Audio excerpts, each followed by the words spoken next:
ቴስቶስትሮን በጣም አስፈላጊ የሚባል ነገር እንደሆነ ለወንድ ልጅ ይታወቃል።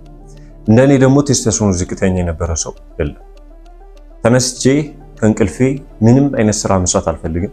ሶሻል ሚዲያ ላይ ስክሮል ማድረግ ነበር የሚታየኝ። ቴስቶስትሮን ዝቅተኛ ነበር እና ይሄ ስኪኒ ፋት የሚባለው አቋም ነበረኝ። ይሄ የሴት ጡት የምታወጡት እና ጡንቻ ምናምን ለመገንባት የምትቸገሩት ምንም አይነት ስፖርት ብትሰሩ ልትለወጡ ማችሉበት አይነት ቴስቶስትሮን ነበር የነበረኝና ያንን ቴስቶስትሮኔን እንዴት እንዳስተካከልኩት በዚህ ቪዲዮ መጨረሻ ታገኙታላችሁ ማለት ነው። ቴስቶስትሮናችሁ ዝቅተኛ ከሆናችሁ ሙሉ ቪዲዮውን ተከታተሉት፣ ትኩረት አድርጋችሁ እነዚህ ነገሮች ደግሞ ተግባር ላይ ከዋላችሁት በተፈጥሮ ቴስቶስትሮናችሁን ከፍተኛ አድርጋችሁት ተነሳሽነታችሁ እንዲጨምር፣ ድብርታችሁ እንዲጠፋ፣ ኢነርጄቲክ እንድትሆኑ፣ ይሄ ጺም እንድታወጡ፣ ይሄ ድምጻችሁ ራሱ እንዲጎረን የሚያደርገው ነገር ቢኖር ቴስቶስትሮን ነው። ለወንድ ልጅ ደግሞ ቴስቶስትሮን የሌለው ወንድ ልጅ ይነጫነጫል፣ ወደ ሴት ነው የሚጠጋው። የሆነ የሴት ባህሪ የሚባለውን ነገር መያዝ ይጀምራል። በቃ ይሄ ፌሚኒን እየሆነ ይመጣል። በቃ እንደ ሴት ማውራት ይጀምራል። ሙዱ ወዲያው ነው የሚለዋወጠው። በቃ አንዴ ያለቅሳል፣ አንዴ ይስቃል፣ አንዴ በቃ የሆነ እንደ እንትን እየሆነ ይመጣል እና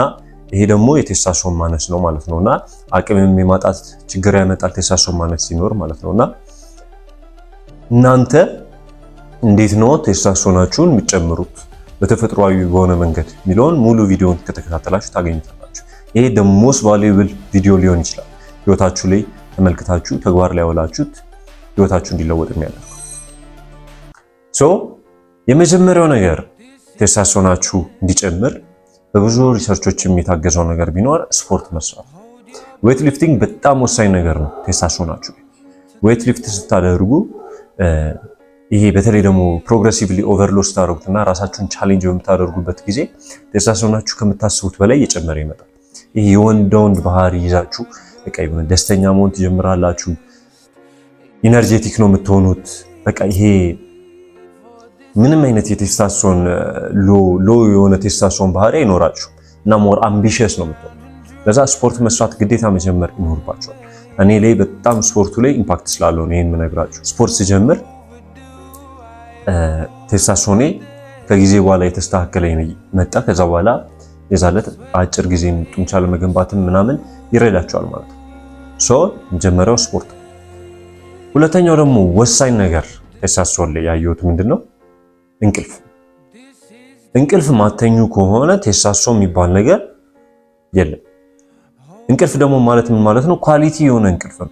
ይሄ ለሊት ተኝታችሁ ከዛ አርፍዳችሁ መነሳትና አይሆንም። የተስተካከለ እንቅልፍ ሊኖራችሁ ይገባል። ኳሊቲ የሆነ እንቅልፍ እንዲኖራችሁ ደግሞ ምንድነው ማድረግ ያለባችሁ? ፕሮፌሽናል እንቅልፍ ተኝ ነው ሁኑ የሚባለው እና ደግሞ ይሄን ስላችሁ ዝም ብሎ መተኛት ምናምን አይደል፣ ግን በጊዜ ተኝታችሁ በጊዜ መነሳትን መልመድ አለባችሁ። ሶስተኛው ደግሞ መጥፎ የሚባሉ ባህሪ ሀቢቶች መላቀቅ አለባችሁ። ከምታስቡት በላይ ይሄ ሰንቺፕስ መብላት፣ ኮካ መጠጣት ምናምን ይሄ መጠጥ ነገሮች መጠጣት፣ ይሄ በየጊዜው ይሄ ውጪ መብላት፣ በርገር፣ ፒዛ እነሱ እንዳለ ወደ ፌሚኒን የሚጠጉ ሆርሞኖችን ነው የሚለቁባችሁ ወዲያውኑ። አሁን ብዙ ጊዜ እንደዚህ አይነት የሚበላ ሰው የሆነ የሴት ጡት ማውጣት ይጀምራል፣ ፊቱ ላይ የሆነ መወፈር ይጀምራል። ይሄ ሃይ ቦዲ ፋት ደግሞ የእንትን መገለጫ ነው፣ የቴስቶስትሮን ማነስ መገለጫ እና የመነጫነጭ ስሜት በቃ እነዚህ ባህሪዎች ማየት ትጀምራላችሁ እንደዚህ አይነት አመጋገብ ሲኖራችሁ። ለምን? በጣም ኢስትሮጄኒክ ናቸው እነዛ ምግቦች ማለት ነው። እና እነዛ ምግቦች ቀጥታ ከታውት ማድረግ አለባችሁ፣ በጣም ነው የሚጎዳችሁ። ሶስተኛው አመጋገባችሁን ማስተካከል ማለት ነው። አራተኛው ነገር ደግሞ የረዳኝ ነገር ቢኖር ምንድነው? ቫይታሚን ዲ የሚሰጡ ምግቦችን መመገብ ነው። እና ይሄ የሆነ ኦሜጋ 3 ፊሽ ኦይል ይባላል እና እነዚህ ነገሮች በጣም ወሳኝ ነገሮች ናቸው ቴስቶስትሮን ፕሮዳክሽን ላይ። ፋት በተለይ ይሄ ኮሌስትሮል የሚባለው ፋት የምታገኙበት ነገር በጣም ቴስቶስትሮን ፕሮዳክሽን ላይ ኢምፓክት አለው። እንደዚህ አይነት ደግሞ ሄልዚ ፋቶችን እንዴት ነው የምታገኙት? እንቁላል ላይ ማግኘት ትችላላችሁ፣ አቮካዶ ላይ ማግኘት ትችላላችሁ፣ ይሄ ለውዝ ላይ ማግኘት ትችላላችሁ። እነዚህ ነገሮች ከምታስቡት በላይ ቴስቶስትሮናችሁ ላይ ኢምፓክት አለው። እኔ እናንተ ቻሌንጅ ማድረጋችሁ አሁን ላይ ለሚመጣው 15 ቀን እንቁላል በትንሹ 4 መብላት ጀምሩ በቀን ማለት ነው። ከምታስቡት በላይ ቴስቶስትሮናችሁ ላይ ትልቅ ድራስቲካል የሆነ ኢምፕሩቭመንት ያላችሁ እና እነዚህ ነገሮች በጣም ወሳኝ የሚባሉ ነገሮች ናቸው። አምስተኛው ነገር ደግሞ ራሳችሁን ቻሌንጅ ማድረግ። ራሳችሁን ቻሌንጅ ማድረግ ማለት እንደውም ልጅ በጣም የማሸነፍ ስሜት አለን። የኮምፒተንት የመሆን የመወዳደር ነገር አለ ሁሉም ነገር ላይ። ለዛ ነው ብዙ ጊዜ ስፖርት ላይ ወንዶች ብቻ የሚሆኑት የሆነ ሃይሊ ኮምፒቲቲቭ የሚሆኑት ማለት ነው።